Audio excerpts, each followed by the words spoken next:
Welcome. Get comfortable, as we're about to journey into a world of the unknown. Close your eyes, follow the sound of my voice, and prepare yourself for a good night's sleep. Let's begin.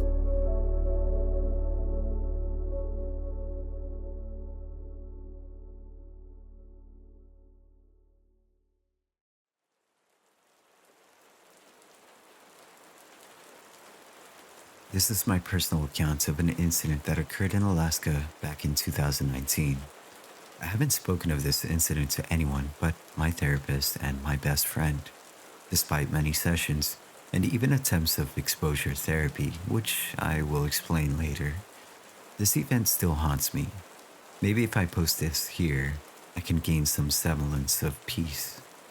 So, like I said, it was 2019. I was 25 at the time. I had been saving up money to do some backcountry camping up in Alaska. I live on the East Coast, and while my job was paying alright, I was taking up some other jobs, house painting, house sitting, pet sitting, and what have you, to help me out financially for this trip. I also had a friend set me up with their uncle, who was a bush pilot, to handle getting me to and from my camping location. This was my first and biggest mistake. Now, I had very little experience with camping outside of occasional weekend camping at state parks. And I did do some camping excursions, nothing super challenging when I was in Boy Scouts. But my friend's uncle, Mark, knew some good spots that were remote to an extent, but easy to get to in the event of an emergency, by bush plane standards, that is.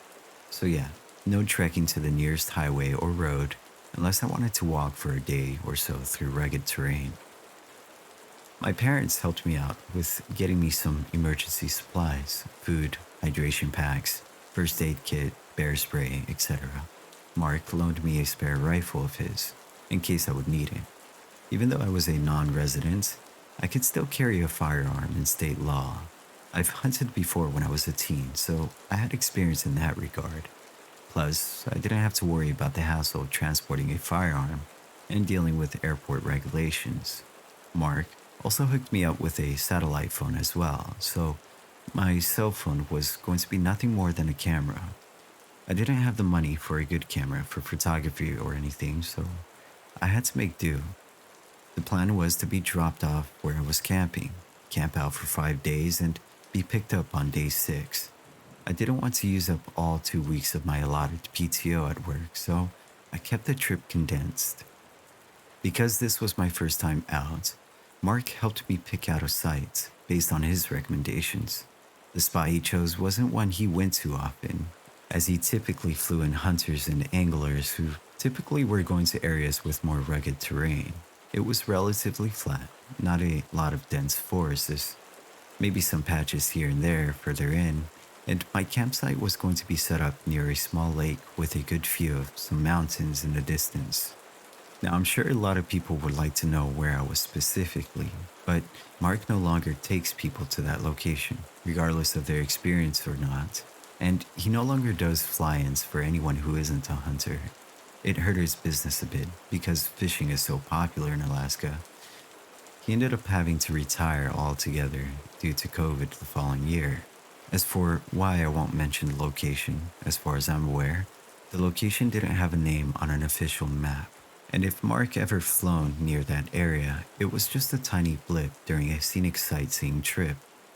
The other reason was because what I had experienced on that trip, what I saw, I wish I could get out of my head, out of my dreams. After Mark dropped me off and helped me unload my gear, I spent most of my first day setting up camp, not far from the lake, a good 85 yards or so, or a little over 77 meters. I found a nice and remarkably dry dead log that had some good-sized branches, so that was my main supply of firewood.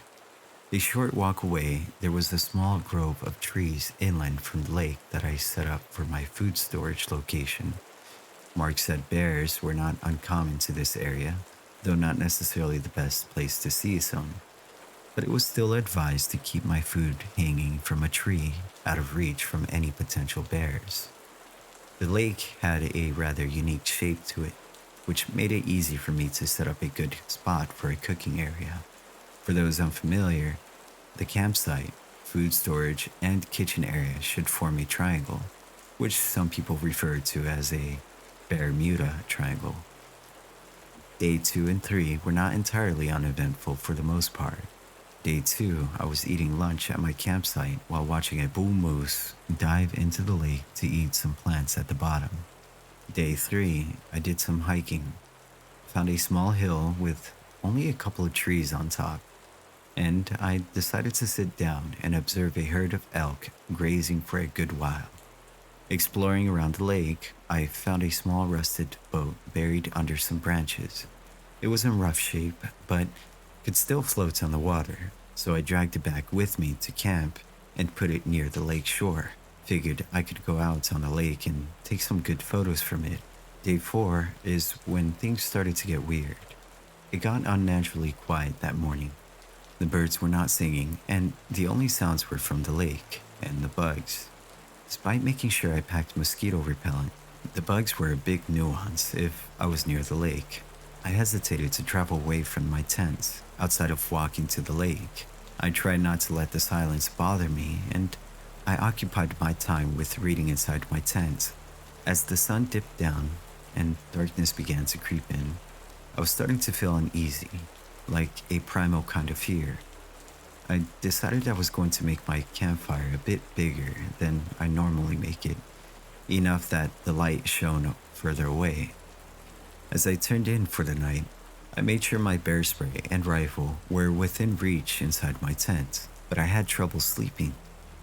The silence was unnerving. I was fighting myself not to toss and turn, because I was too afraid of the noise attracting something I didn't want to encounter alone that night. Just as I was about to close my eyes, I heard a branch snap. That woke me up faster than a bucket of ice water, and I immediately froze. I could hear something coming into my campsite. I reached for my bear spray and held it tightly to my chest. As slowly as humanly possible, I turned over and saw the shadow of an animal on the wall of my tent, illuminated by the glow of the moonlight. The animal was big, about the size of a trophy brown bear, but the silhouette looked off. I just figured it was some sort of distortion from the angle I was looking at, but the noises it made were not like that of a bear.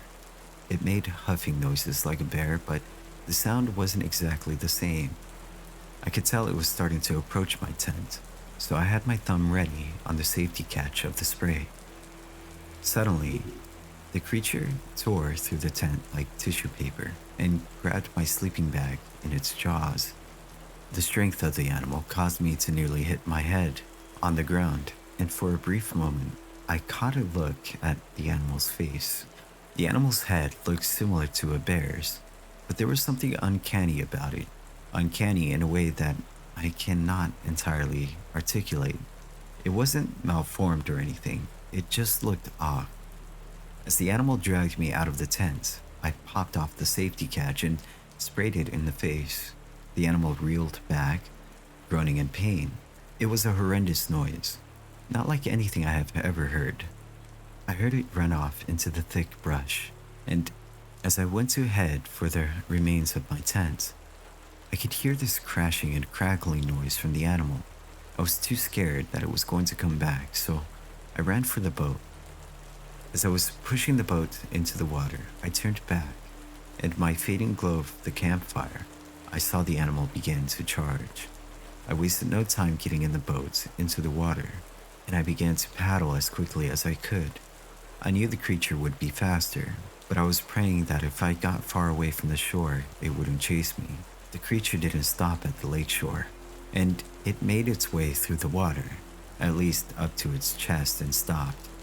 I could faintly see it from the moonlight, and then it ran for my tent. While I couldn't see it all that well, I could tell from the horrendous noise that the animal was thrashing around my camping supplies. I hoped to God that the rifle and satellite phone were intact. I curled up in my boat and tried my best to sleep, but I was drenched up to my waist and I was shivering like crazy. After a good 15 minutes, the noises from my campsite died down and everything became still again. I never slept through the night, but occasionally I would paddle the boat to make sure it didn't float off towards the shore. When morning approached, I was still too afraid to go back to my campsite. I waited until around noon. When my stomach began to protest, I picked up the paddle and slowly and as quietly as possible paddled back to my campsite. As I reached the shore, I still waited for several minutes just to make sure I didn't hear the creature approach. I slowly walked back to what remained of my campsite. The tent was nothing more than snapped poles and tattered fabric, and what was left of my sleeping bag was unrecognizable as belonging to a sleeping bag.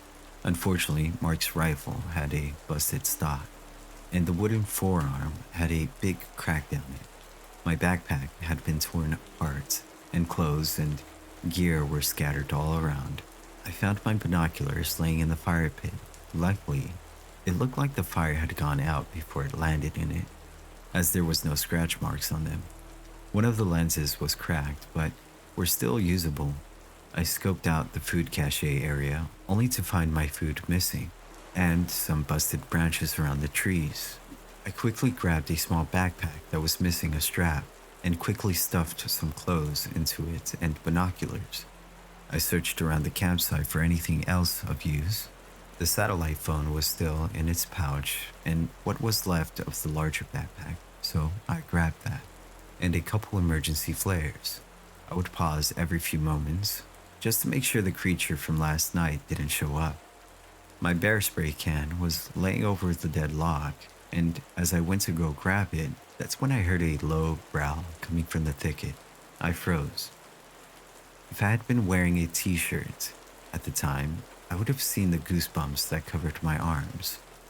I slowly began backing away from my campsite, back to the rested boat, and that's when it emerged from the brush. It had the appearance of a bear, like how you would probably envision a bear in your dreams. It had an uncanniness to its appearance that I am unable to describe. My mind was trying to make sense of what I was seeing, and part of me, and still is, wondering if the sleepless night was messing with my vision. My legs were beginning to shake, and tears were streaming down my face as it watched me. I was terrified of what it might do next. The animal lumbered towards me, and I tossed a lit flare at it in the hopes it would scare the creature off. It backed off momentarily. I took the opportunity to run for the boat. Bad idea when dealing with a predator, I know, but I managed to get the boat back towards the deeper waters as it stopped at chest level water like the night before. The animal watched me, its eyes burning with an intense fury that I have never seen in any animals before. It ran back to the shore and turned, began swiping on the ground with its paws. When I saw the claws, I dreaded to think what injuries it would be capable of inflicting on me. I reached down to grab the paddle, only to find it gone. I looked up to see it laying on the pebbly surface of the shoreline. I began to cry. I was typically not an emotional person at the time, but here I could do nothing but bawl my eyes out. I was absolutely terrified. I looked around and saw what appeared to be a branch from a dead tree jutting out of the water not far from the shore, but seemingly far enough away from the animal it wouldn't reach me unless it was very determined. I used my hands to clumsily steer the boat towards it, and could see the creature lumbering along the shoreline, following me. I screamed at it to go away, but the animal was unfazed by my shouts and screams. When I reached the branch, I looked up and saw the animal was gone. I looked around the shoreline. I wasn't terribly far from where my campsite had been, and I didn't see any trace of that creature. I accidentally kicked my foot back and heard a thud. I froze, and again, I heard the crashing and snapping of branches in the thicket. I pushed the boat away from the log and back towards the deeper water. The creature again appeared on the shoreline and let out a horrendous sounding roar. I never heard an animal sound like that before. It was such an awful roar that I flinched in fear. I bent over and clamped my hands around my ears. I was doing everything to keep the image and sound of that animal out of my head. I was cold, wet, and alone in the Alaskan wilderness, and I was being terrorized by something that was an indescribable approximation of a bear. I heard my foot thud again, and I felt around. At first, thinking it was part of the boat, I felt a handle, and out from under my seat was a metal box with a padlock on it that wasn't even locked. I carefully took off the padlock and opened the box, and inside was a vintage camping shovel. Looked to be military surplus. It wasn't perfect, but the closest alternative to a paddle. I slowly began heading down the lake towards the river.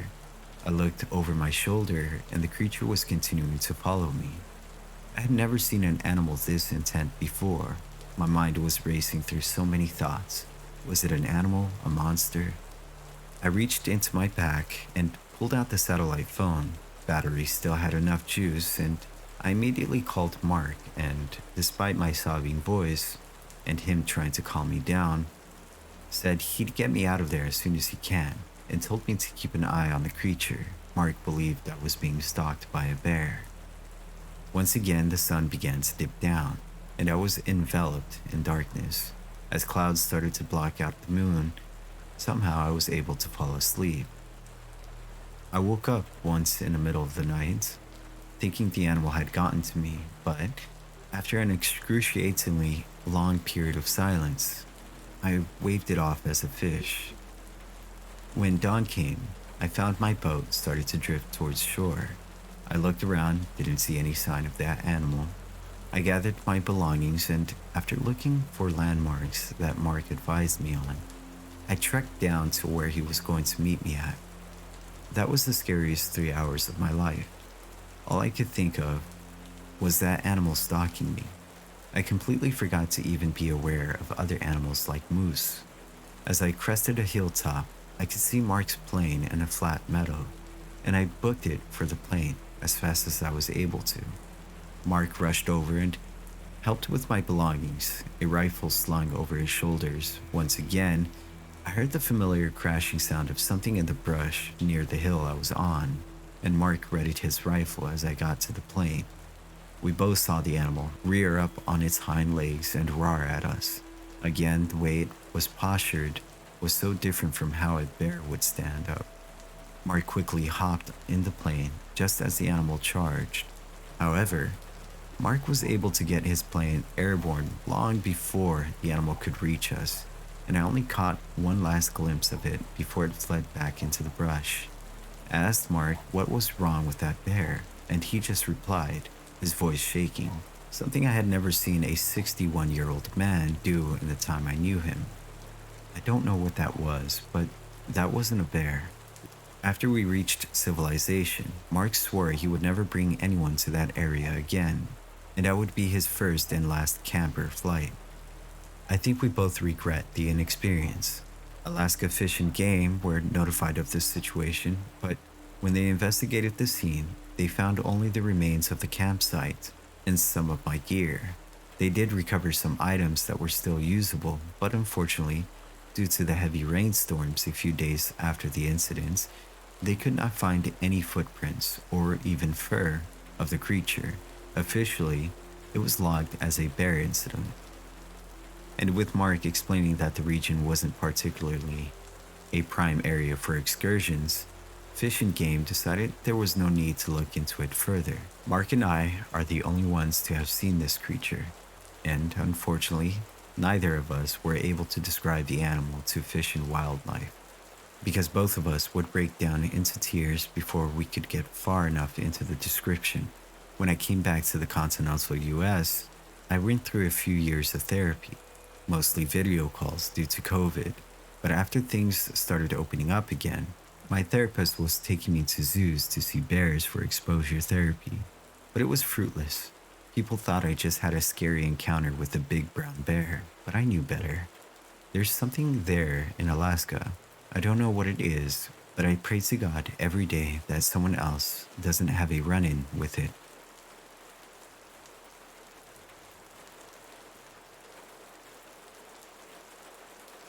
Did you know that we've mapped more of the surface of Mars than our very own oceans?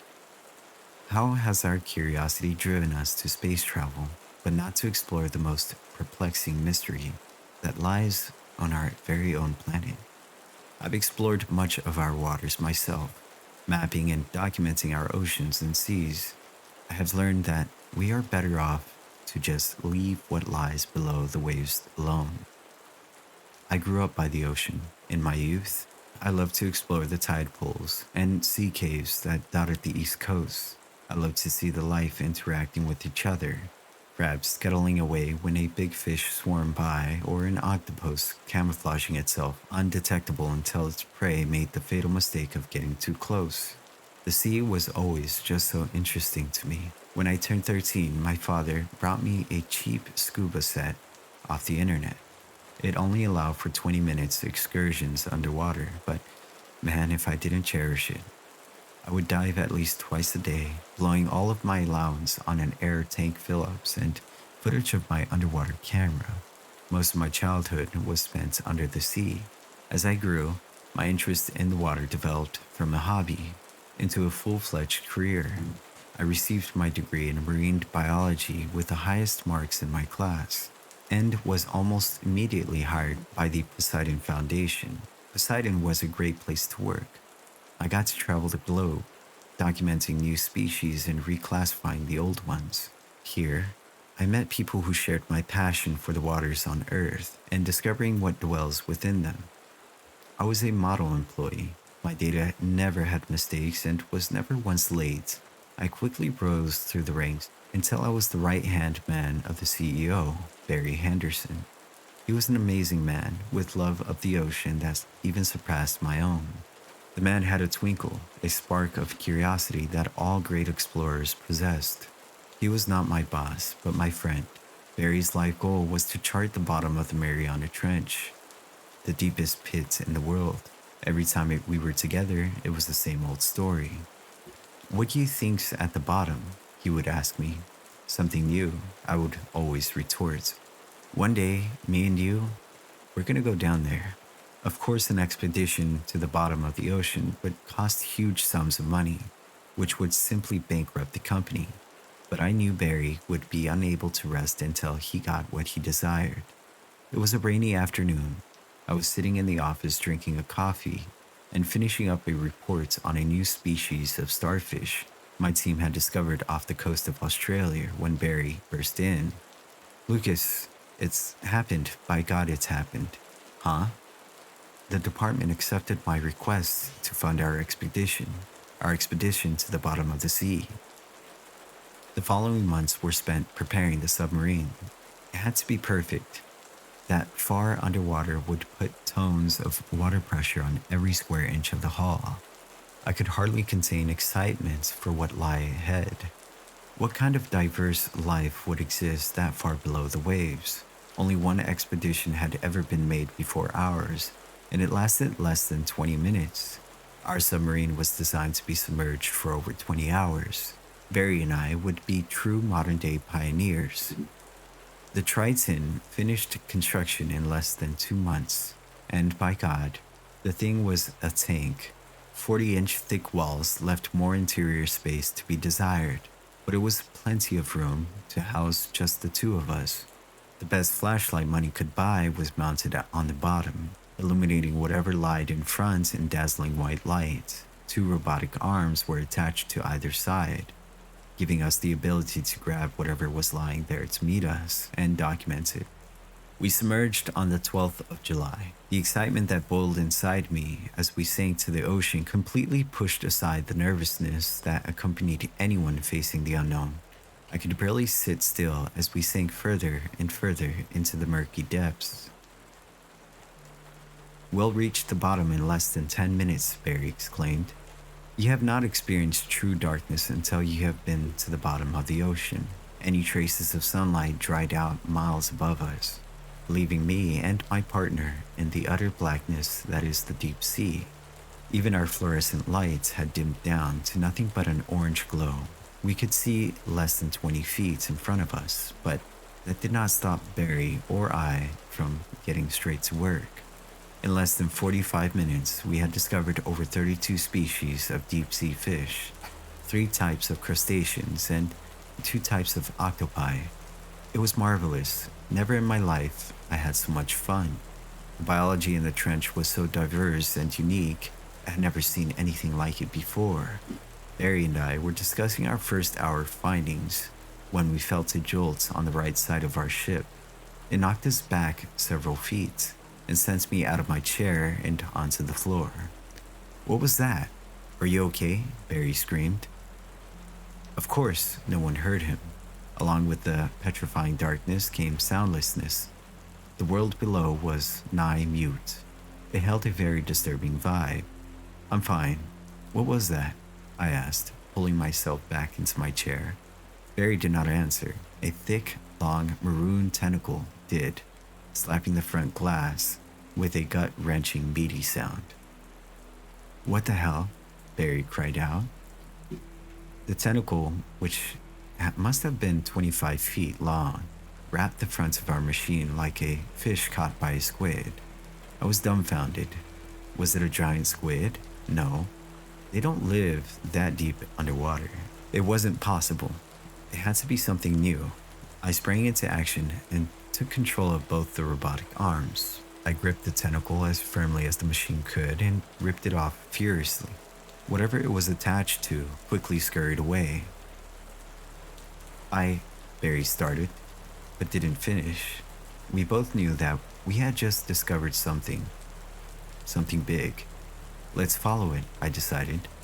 The submarine turned in the direction that the thing went. We followed a trail of half-eaten fish and overturned stones to something we both had not expected to see that deep, a spear. It was made from some kind of metal, and it looked almost new. "This is freaky," Barry stated. We followed the trail further, neither of us wanting to give up what could be the biggest discovery of the decade. But then it happened again, harder this time. The familiar jolt and thudding sound, this time knocking both of us out of our chairs. "Jesus," I cried. Then it came again, another thud from the opposite side of the cramped ship. Then another, and another, and another. They happened rapid fire, hit after hit. I felt like I was stuck in an intense game of Pong. Then we saw it, an unintelligible mass moving slowly towards us from the thick blanket of darkness, edging closer and closer every minute. It was not a squid coming towards us, nor was it an octopus. It was a monster. It had the face of a human, if humans lived at the bottom of the ocean. Huge, glazed, solid black eyes dominated the monster's menacing face. Gills pocketed its neck, appearing to be slashes made by a knife. Elongated arms that extended from the bony sides of the creature ended in pale. Webbed hands with inch-long claws jutting out from its grotesque fingers. It had fins, too, where its hairs should have been, and on its forearms. The most disturbing part of the monster was below the torso. Where its legs should have been was instead a mass of thick tentacles that wriggled and squirmed around like worms in a bucket. It clutched its spear firmly as it opened its mouth, revealing several rows of needle-like teeth. Nothing escaped its mouth except a deafening screech that could be nothing more but a war call. Instantly, the thudding began again, but this time faster and much more furiously. The creature that we did see whipped its spear at our windshield, rattling it uneasily, giving the impression that, while strong, it was not impervious to damage. "We have to get the hell out of here," I heard Barry shout. I once again grabbed the joysticks that controlled the arms of our vessel. I swatted crazily at the pack of devils that surrounded us, but it was hopeless. One of them grabbed the left arm with its jagged teeth and ripped it off like it was a chicken on the bone. These creatures were strong, intelligent, and out for blood. Another ripped the other arm off as a spear ricocheted off the glass again. We were in trouble. We were at their mercy as they teamed up on us like a pack of wolves. "Pull her up," cried Barry. I jumped into gear. As much as I love the sea, I refused to die down there in a metallic coffin. I shifted our propellers downward and shot our submarine up as fast as the damn thing could go. The murder nyms gave chase. They didn't want us to leave. I counted 13 more spear hits before we were out of the trench and desperately radioing in for extraction. We waited at the surface of the water in the Titan for less than 5 minutes before the helicopter came. I guess they heard the desperation in our voices. It hovered above our heads and released the rope ladder for us to climb to our escape, away from that watery hell. I hopped on it first and began my ascent up. Barry began to climb after me when suddenly an all too familiar tentacle burst from the surface, wrapping itself around his leg firmly. Before I could even scream, he was below the waves, out of reach. There was nothing I could do. Barry's life had been claimed by what he loved the very most, the ocean. I did not just lose my friend on that dreadful day. I lost my passion. It has turned into an undying fear of water. I could hardly take a bath without the thought of a dreaded tentacle bursting through the drain and finishing the job, dragging me back down to the depths. I will never return to the ocean again.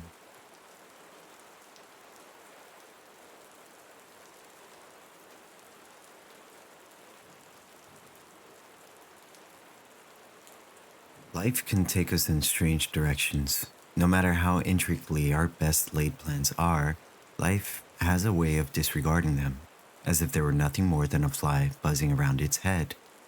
For example, I wanted to be an electrical engineer. I'd had a few colleges in mind and was looking forward to graduating high school. Now, I'm in Ketchikan, Alaska, getting ready to head north. I'm gonna be leaving a lot of my technology here as it'll be useless once I get to where I'm going, which, come to think of it, is nowhere really. I don't have a plan, but regardless, I wanted to take a moment to recount the events of the last couple years that led me here. For starters, my name's Jake, and I've been living on the road for quite a while now. I'm from a small town in the Midwest called Riverstone, where I was born and raised. Some people from small towns tend to dislike them, or at least can't wait to leave. Not me, though. I loved Riverstone, and it breaks my heart to know I'll never be able to go back, all because of the events which took place my senior year. It was a cool Friday night at the end of homecoming week. My classmates and I sat our school's bleacher cheering on our football team with enough energy to power the whole town. We were seniors, so this was going to be our last homecoming game. We wanted to enjoy it while it lasted. At the end of the first quarter, there was a short timeout to let people get snacks and use the restroom or whatever. My friends and I were sitting at the back of the bleachers, so we had a pretty clear view of the field and surrounding area. Two of them had gone to get snacks while the other, a guy named Matt, was messaging his girlfriend on his phone. I, meanwhile, just stared out at the crowd and field, not really thinking about anything. As I scanned the crowd, my eyes fell upon a girl across from me in the away's team bleacher. It was hard to make out any details of her face, but from what I could see, she was gorgeous. Long brown hair, glasses, and a smile so bright it rivaled the overhead lights. I continued to steal glances at her occasionally. Her looks aside, I was really just trying to see if she was there with a boyfriend or if he was playing for their team. She wasn't wearing a jersey, which gave me hope, but that fact was made immediately relevant just before halftime. After a particularly good play by her team, I looked up to gauge her reaction, only to be met by bare flesh where her face used to be, and she was looking in my direction. At least the chill down my spine told me she was looking at me. It was hard to tell without any facial features. On top of that, she was dead still, like a scarecrow in a field of swaying corn. The people around her jostled and swayed, but she didn't move an inch. Not a single person took notice of her either. People bumped into her a few times, but they didn't react, as if the way she acted was perfectly normal. Thoroughly freaked out, I nudged Matt and got his attention. Thankfully, I'd pointed her out to him earlier in the game, so he knew where to look. In the moments I looked away and back again, she had returned to normal. Matt gave me a quizzical look for pointing the girl out to him again, but I was too dumbfounded to care. I thought maybe it was the distance, that my eyes had simply lost focus for a second and turning my head got them to refocus. An explanation which, at the time, made total sense. So I brushed it off and continued watching the game. Now, I need to give a bit of context for this next part. From where my friends and I were sitting, we could see the opposing team's sideline clearly. This was perfect since their coach was an absolute hothead. I mean, like forehead vein bulging, red in the face kind of guy. Every time his team would mess up, he'd be shouting like his life depended on it, and it was absolutely hilarious. So when his players made a mistake, I would scan their sideline to see his reaction. After one such play, I did like I always had, but found the bare flesh looking up at me once again. Just like with the girl, the coach stood completely still despite all the people moving around him, and no one seemed to notice his odd behavior or lack of a face. Afraid that looking away might cause it to disappear again, I tried to get Matt's attention without breaking line of sight. Unfortunately, the universe had other plans, as a man shuffled past me just as I was tapping Matt's arm. By the time the man passed, the coach was back to his shouting, red-faced self. Matt looked over at me. The look on my face must have caused him to speak up. "Hey man, you alright?" he asked, placing a hand on my shoulder. I continued to stare at the coach, but was pulled out of my dismay by Matt's hand. "Yeah," I said, not facing him. "Just thought I saw someone we knew." "You sure? You look like you've seen a ghost." I turned to look at him. "Yeah man, I'm good." My words were cut off as a lump lodged itself in my throat. Behind Matt were two other friends, but next to them were people we didn't know. The closest of those people, the one right next to my friend, was leaning forward in his seat, his arms hung straight down, limply swaying with the crowd. His head was turned at an angle just too sharp to be natural, and his face was gone. I lost it. I stood up and barreled through the audience with instinct and adrenaline guiding my every move. Before I knew it, I was out of the crowd and racing towards the parking lot. My phone began to ring, but I didn't answer it. All I could do at the moment was run, so I did. My feet hit the pavements and my lungs heaved air as I ran to my car, jumped into it, and peeled out of the parking lot faster than ever. Honestly, looking back, I'm surprised I didn't get stopped by someone or pulled over. Guess I should count myself lucky because in that state, I would have probably been arrested. But that didn't happen, and I made it home in one piece. I told my mom I wasn't feeling good and locked myself in my room for the rest of the night. I tried to rest, but my mind wouldn't stop thinking about the faceless people. No matter what I did to distract myself, the thoughts just kept coming. I did manage to fall into a restless sleep eventually, though. But when I woke up in the next morning, it was into an entirely new world. Over the course of the next school year, I continually saw the faceless entity. There was no consistency to it, at least not that I could notice, but it only popped up in crowds and only affected humans. Activity slowed dramatically as the weather grew colder, but picked right back up again in the spring. That was when I got the idea to try and get proof that what I was seeing wasn't just in my head. It started as a spur of the moment thing. I was out with some friends, including Matt's, when I noticed it standing across the street. It had possessed a businessman and was staring at me.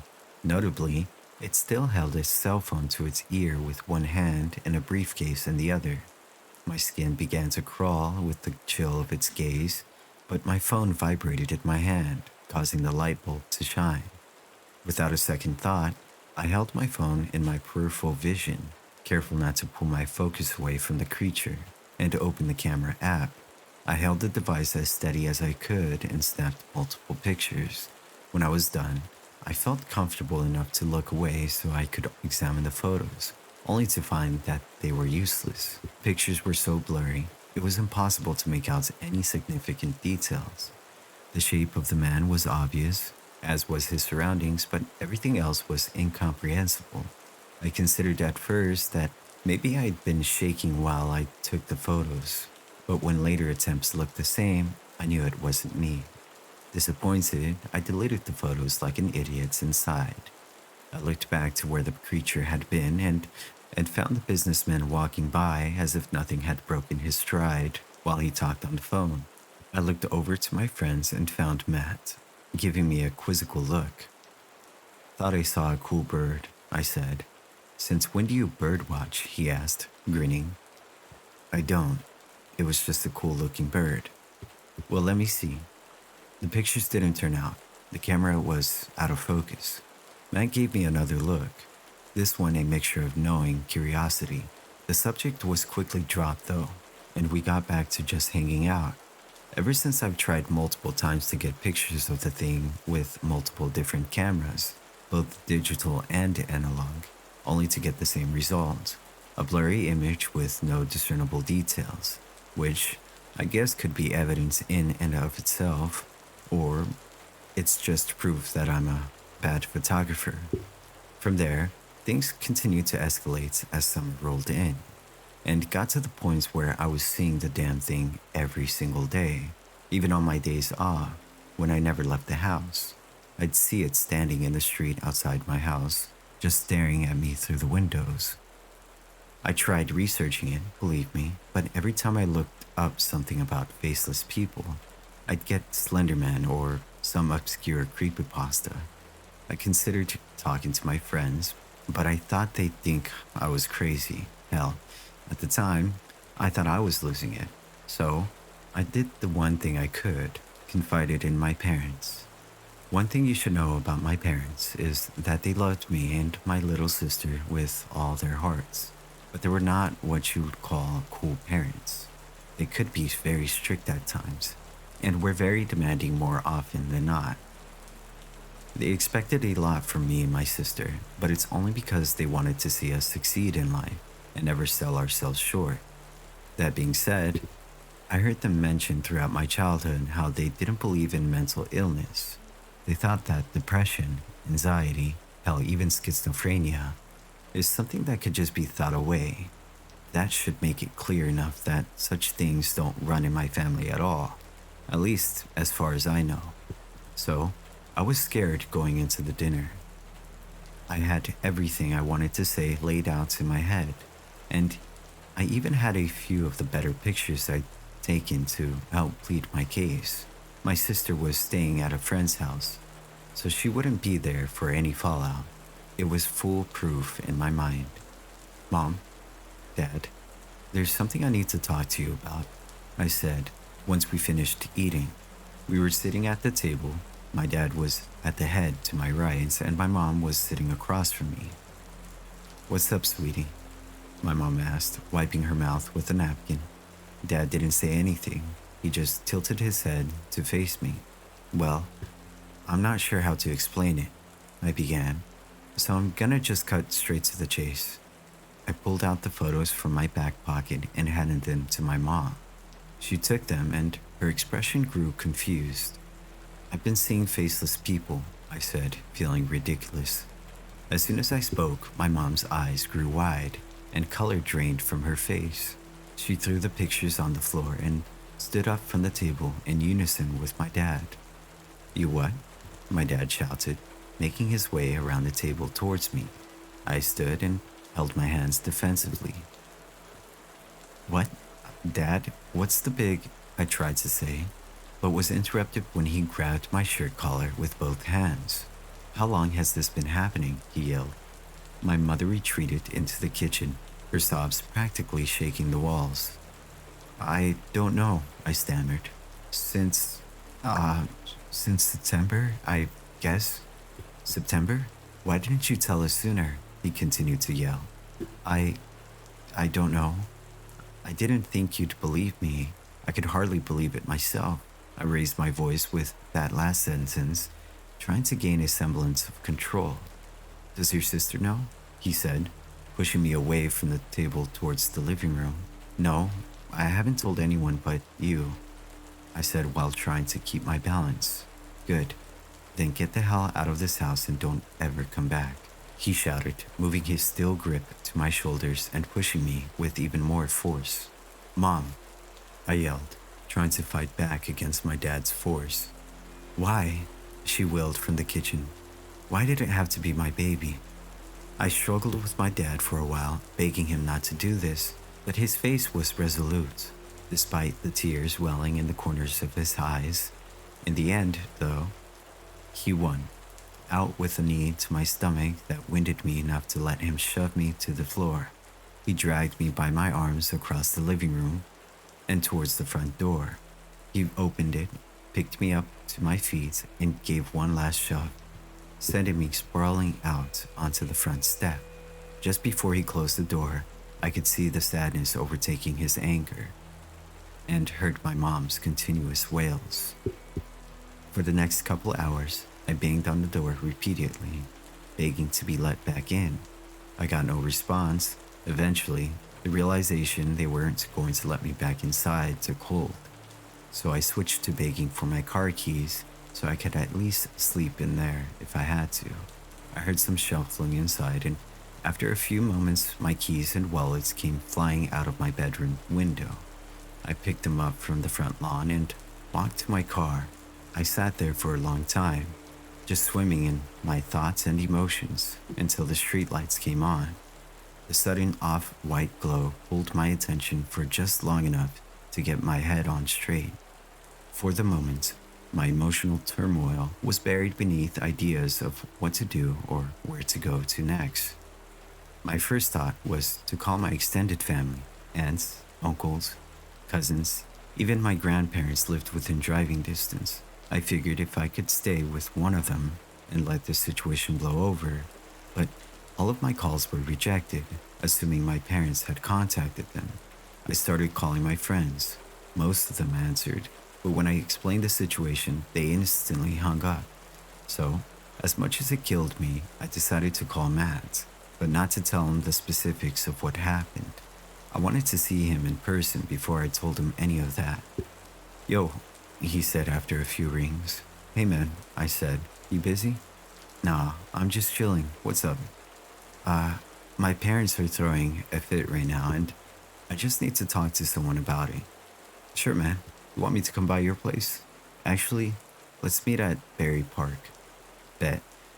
Let me get some nicer clothes and I'll be there in 10. Alright man, see you soon. With that, I drove in the park in silence. With how hectic my head was at the moment, the radio would have just been noise anyways. I got there well before Matt's would, so I got out of my car and headed over to the playground. I climbed to the top of the dome-shaped jungle gym and sat in my usual spots on the cool metal. I watched the sky turn from light blue to pink and orange on the horizon as the time ticked by. My paranoia grew every minute I was out there. But from my position, I could see everything around me. If anyone or anything appeared, I'd see them long before they got close. I checked my phone over and over again, but had no word from Matt. When he finally did arrive, I'd been there for over 20 minutes.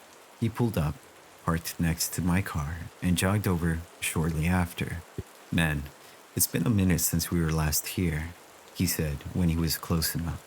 What happened to be there in 10? I asked, masking my anger poorly. Sorry, I got a bit distracted, but I'm here now. That's gotta count for something, right? I guess. So what's up? He said as he climbed to sit beside me. I sighed and looked down at my interlocked hands in my lap. Despite an extra 10 minutes of prep time, I hadn't even thought about how to bring this up to him.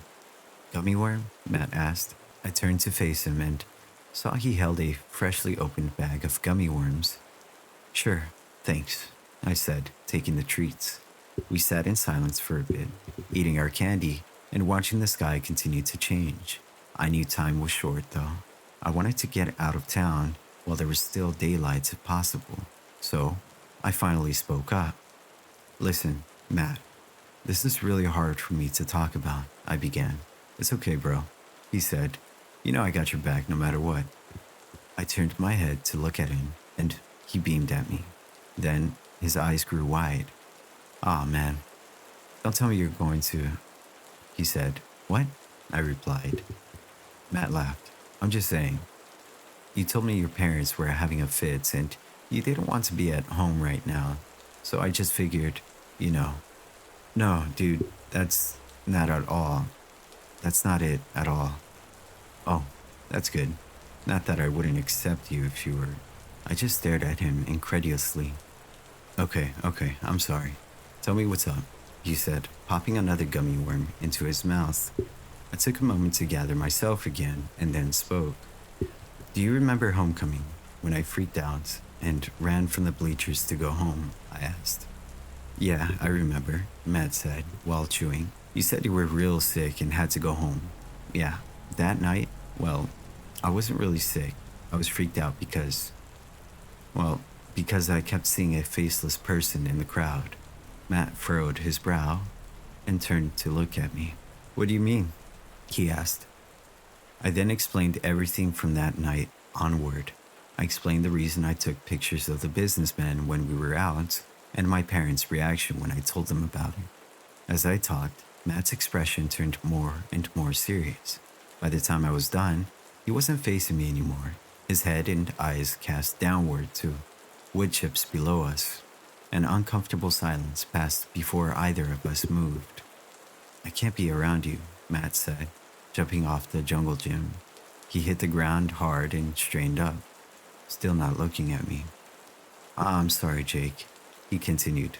My parents warned me something like this might happen and told me to get as far away possible from whoever told me about it. He began to walk away, and I leapt to the ground to follow him. Wait, Matt, please, I said, desperation creeping into my voice. I don't know who else to turn to or where to go. I'm scared, man. Please. He continued walking without saying a thing. So, you're gonna forget me just like that, I spat, venom replacing the desperation. Everything we did as kids, all the stuff we got into high school, all the times I was there for you, you're just gonna forget that? This is different, he said as he unlocked his car. How? I shouted. How's this different, dude? I don't know what's going on or why everyone is ignoring me. Can you at least tell me that? I feel like the only person on earth who doesn't know what's happening. Matt got into his car and started the engine. My heart sank at the thought of him just driving away, but instead, he rolled down his windows just enough to talk to me. It doesn't have a name, he said, still not looking at me, but my grandma called it Geizigste. What the hell is that? I asked. It's German. I don't know what it means. Look it up when you get a chance. Okay, but before I could say another word, Matt put his car in reverse. I slammed my hand down on the roof of it to stop him. Matt, wait, I yelled. He didn't move, but also didn't put his car back in park.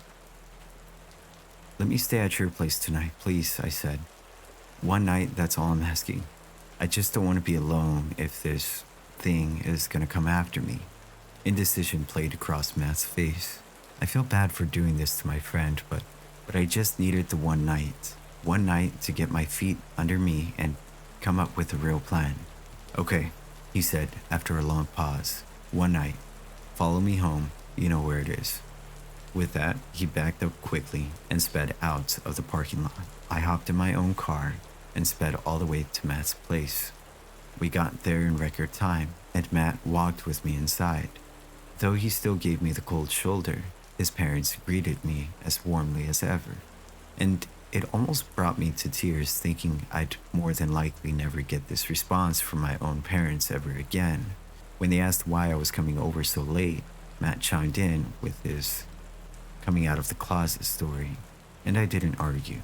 The rest of the night was spent in Matt's room, going through bouts of silence broken up by the occasional game of Halo. Most of the time we just sat on our phones or watched Netflix. We both agreed to go to sleep around midnight, but before we really got settled in, Matt started digging through his closet. After a few seconds, he pulled out a backpack and his old Nintendo Switch. He put the handheld into the bag and began filling it with snacks from the hidden stash he kept under his bed. When he was satisfied, he moved over to his stack of games and looked at them for a moment before turning to me. "Which ones do you want?" he asked. "What?" I replied. "Which ones do you want?" he repeated. "You can't have Smash Bros though. That one's mine." I knew right away what he was doing. "Matt, I can't take..." I began.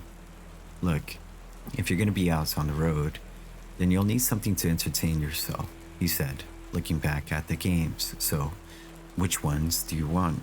If you don't pick, I'm gonna pick for you." In spite of my misgivings, I took Mario Kart 8 and Breath of the Wild. "I'll throw in Puyo Puyo, Tetris for free," Matt said, dropping the game case into the bag. He zipped it up and handed it over to me. I hesitated for a moment, but took the bag from him still. "Thanks," I said, placing the bag next to my spot on the floor. "Don't mention it," Matt said. He turned off the lights and got into his bed while I got comfortable on the floor. I knew sleep wasn't gonna come easy for me, but I managed to drift off after a little while. I was awakened in the middle of the night by loud clanging downstairs. It sounded like it was someone sifting through pots and pans in the kitchen. I sat up and checked my phone. The time read 4:36 a.m. Rubbing the sleep from my eyes, I looked over to Matt's bed and found it vacant. His blankets were strewn aside and the door to his room was open. My heart began racing in my chest as I got up and crept over to the open door. I peeked around the corner and saw Matt crouched at the top of the stairs. Light came from downstairs on the left side, which led into the kitchen. "Psst," I hissed as quietly as I could. Matt's head whipped around so fast I thought it twisted right off his neck. Relief washed over him as he realized it was me, and he gestured for me to come to him. I inched my way out into the hall and crouched over to him. "I think someone broke in," Matt whispered when I was close enough. It was then I noticed he had his pocket knife in one hand. "What should we do?" I asked. Before Matt could reply, the clanging downstairs ceased. We both tensed and stared at the bright doorway just below us. We didn't hear any footsteps, but the lights in the kitchen suddenly went off. Something that shouldn't have been possible, since the light switch was a good 8 feet away from the stove and cabinets. Now, bathed in darkness, we crouched there in silence. My eyes had adjusted to the bright lights, meaning I was basically blind until they readjusted to the darkness again. They never got the chance though.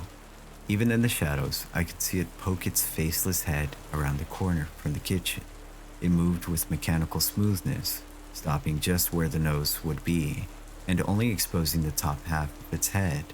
Its hand reached out and gripped the corner of the wall, as if to steady itself. No, not to steady itself. It was getting ready to pounce. "Matt, we need to move," I whispered, tugging on his shirt.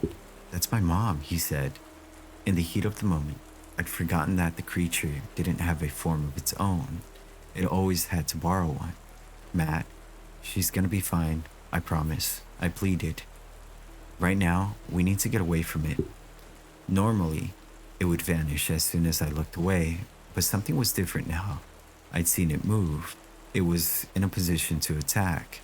I didn't know what would happen now, but that same instinct to run screamed inside me like it had during homecoming. Okay, let's go," Matt said. We both began to move backward, but the creature mirrored it by moving closer to us. We stopped and it stopped. My heart pounded impossibly in my chest as I realized we were at a stalemate. As soon as we made a break for it, so would the creature, and I'd put money on it being faster than the two of us. "Run," Matt hissed through gritted teeth. "What?" I asked. "Go get the bag and climb out of my bedroom window." I then remembered that Matt's house had an old metal trellis just outside his bedroom window. We'd used it a ton of times to sneak in and out of his house when we were younger, but that was years ago. "It's not gonna hold me," I said. "It will," he said. "I used it just last week to go see Kylie." I knew there was no arguing with him. and a small part of me hoped that if I ran, perhaps the creature would chase me and forget about Matt entirely. Thanks, was all I could say to him before I slowly crept backward. As expected, the creature mirrored my movement.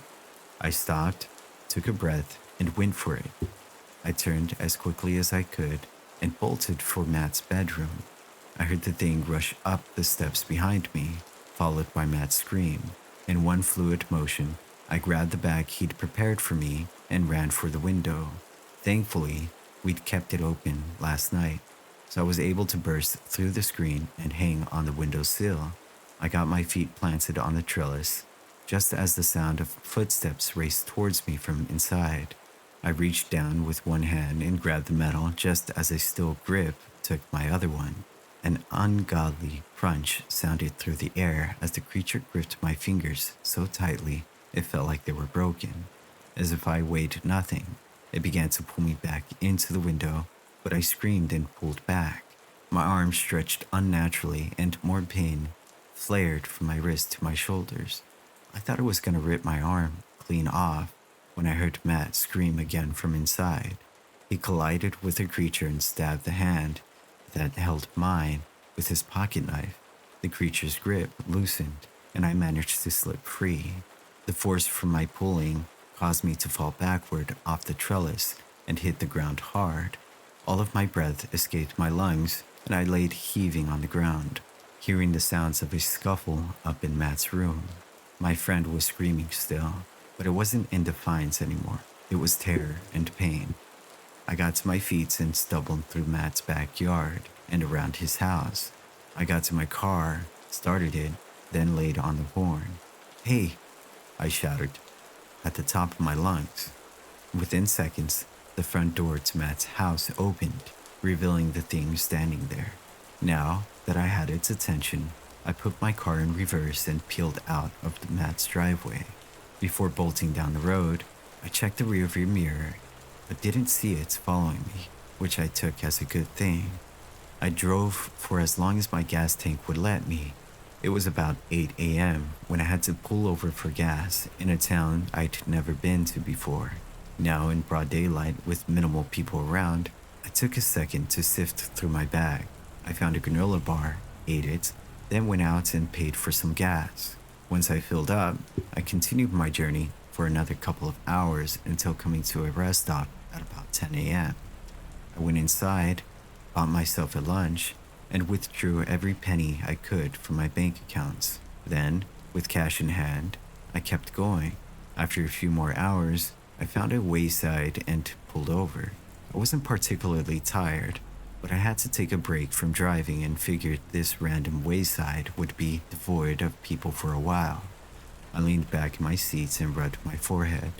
I reached into my bag for another snack, but my head brushed against something soft and rubbery. Confused, I pulled it out and remembered Matt's old Switch was in a cheap carrying case. With nothing better to do, I opened up the case and took out the console. That's when I noticed the cracks along the screen, and I realized I must have landed on it when I fell from the window. My heart sank as I stared into my own fractured reflection. I prayed that it still worked and turned it on.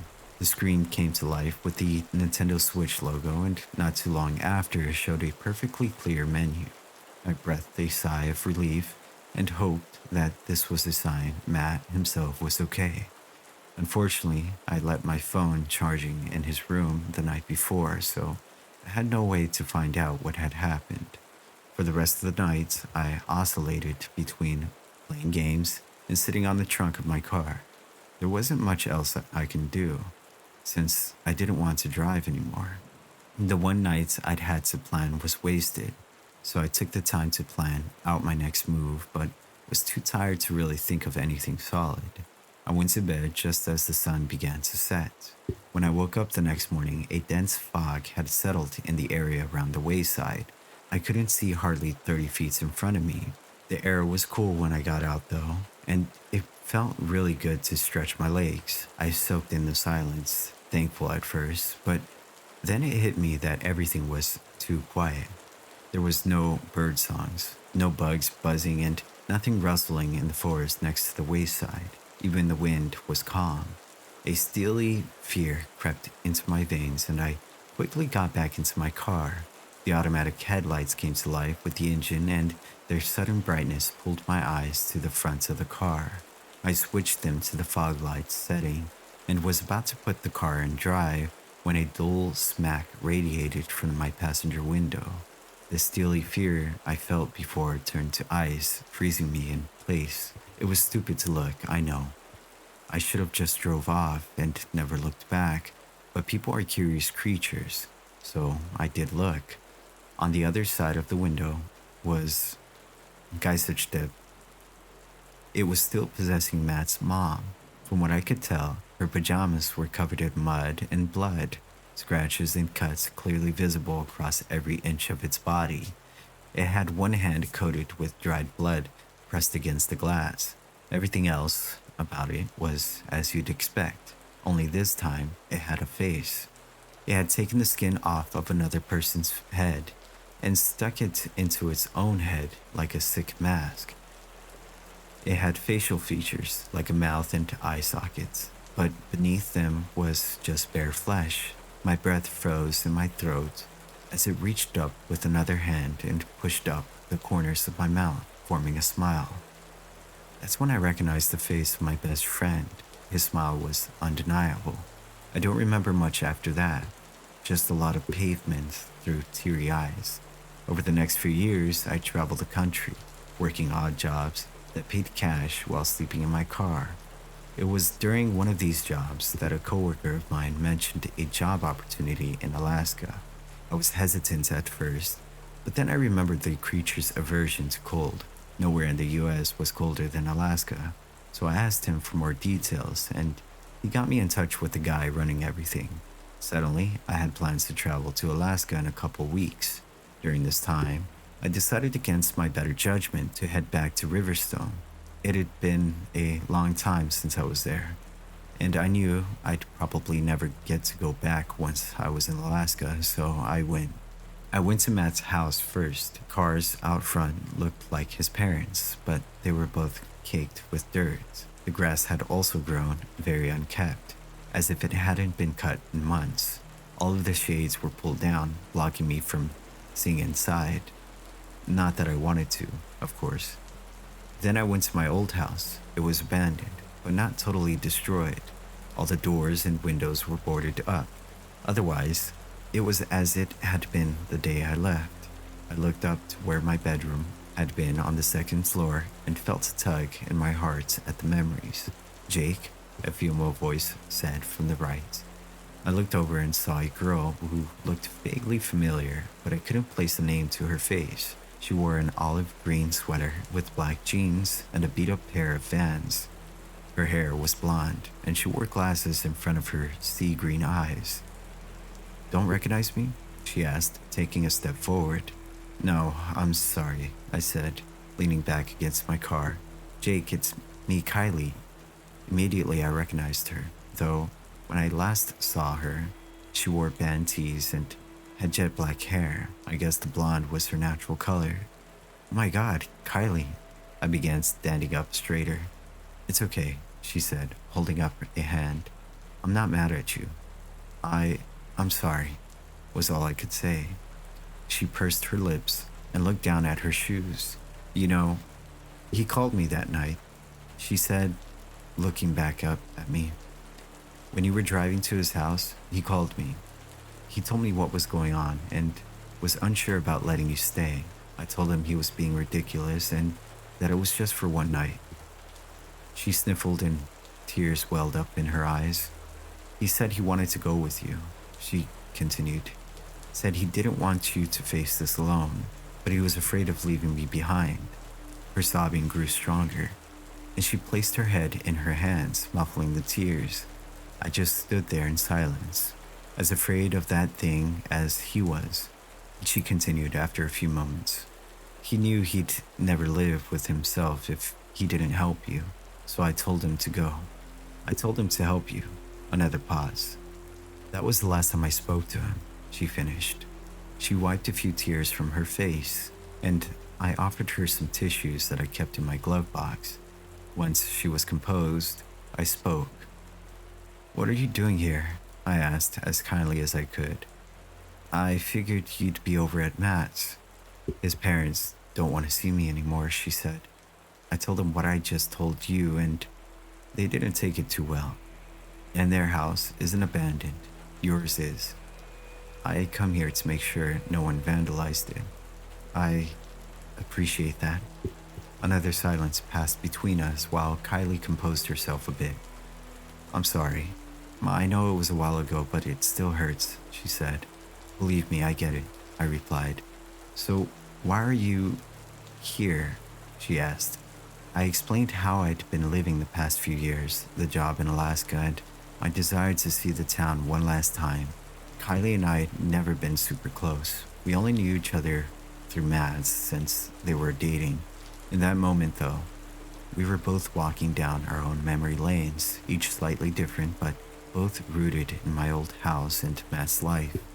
I remembered coming home from my school with Matt by my side as we ran up to my room to play Xbox. I remembered riding our bikes through town, stopping at various parks just to hang out and talk to our friends. I remember sitting with Matt at Berry Park, talking about anything and everything that came to our minds until the sun was setting and we had to leave before it got dark. Everything was much simpler then. In the blink of an eye, it was all over, and years stood between now and then, an impossibly long distance. A familiar chill ran down my back, pulling me out of the memories. I looked to my right at the nearest street corner and saw the creature there. It's taken over some poor woman who'd been walking her dog. The animal tugged on its leash, urging the woman forward, but the Geisage didn't budge an inch, despite its ghastly appearance, which I'd grown accustomed to. The thing didn't have any malice in its glare, like it was letting me have this moment, but wanted me to know it was still there. "Hey, you okay?" Kylie asked. "It's there," I said, not breaking my stare. In my peripheral vision, I saw Kylie glance over at the woman. She looked for a moment, then turned back. "Where?" she asked. "Right there," I said. "That woman walking her dog." "Jake, there's no one there." I continued to stare at the creature without saying another word. I could feel Kylie getting tense next to me, but I didn't care. I wasn't gonna let this thing scare me off. That's when it did something I would have never seen coming. It reached up with the woman's free hand and placed her index finger and thumb about where the corners of her mouth would be and pushed them up. Panic welled up in my guts, and I tore my gaze away from the monster and began shivering like it was 20 below outside, and hunched forward as nausea rolled over me. "Jake, are you okay?" Kylie asked, placing a hand on my back. I swallowed the impending vomit and took control of my breathing. After a minute or so, I felt good enough to stand back up. I looked over to where the creature had been, and thankfully it was gone. "I need to leave," I said. "Thank you for watching the house, but it's okay. It rots. I just don't care anymore." Kylie stood back and was about to argue, but stopped herself. The look on my face told her I wasn't going to budge. "Well, reach out when you get to Alaska, okay?" she said. "Will do," I replied. Looking back, I feel sort of bad for not following up, but I just can't bring myself to message her. So, Kylie, if you're somehow reading this, I'm sorry. But that brings me back to where this post started. I've been in Alaska for a bit now, and we'll be heading back north soon. The creature has been around, but it seems hesitant now. It's appeared to me from further away than usual and hasn't made moves to get closer. Maybe it knows what I'm planning. Regardless, I'm going through with my plan. I can only assume the change in behavior is due to my actions, so pushing onward is the best thing I can do. I won't have an internet connection where I'm going, so don't expect any updates after today. I wouldn't post even if I did, to be honest. I'd rather leave all of this behind me and try to live my life as best I can, for as long as I can. And Matt, I'm sorry for everything. I hope you're at peace wherever you are.